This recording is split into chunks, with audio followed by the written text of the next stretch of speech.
So the thing that I would suggest here is, for a growing business, you need to react really quickly to the market, far quicker than you ever had to do 20 years ago.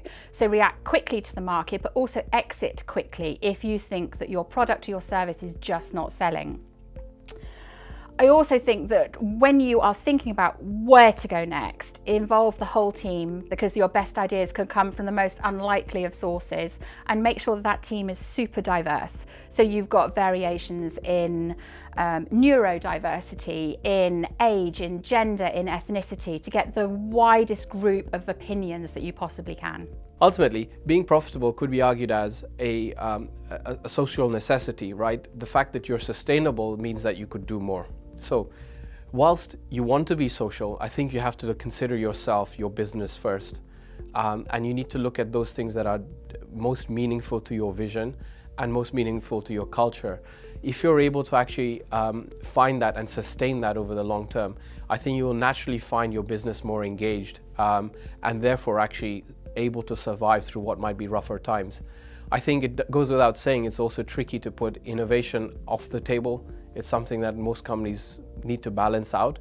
And so there's always this balancing act that you need to pay about immediate priorities and tomorrow. And so you have to maintain that whilst trying to sort of maintain your business, which actually is ultimately your people. Keep growing.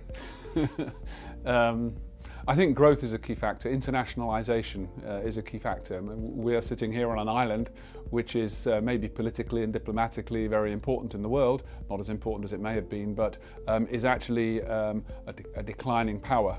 So we have to, and we always have done, to be fair, traded internationally. So I think adapting your business model to be able to trade internationally is very important. I think investing in people is very important. To make sure you're attracting and appealing to that right talent, skill set, because that will equip you to go off and grow through the world. Agility of business model, I just mentioned the words, I think is very important, and the world is littered, unfortunately, with people who don't spot trends, who don't spot technology or innovation, and I think you have to have an openness and an agility today to be able to cope. Look, I think it's a happy medium, okay? Like, there's no point putting the business at risk just to go down a particular strategy social-wise.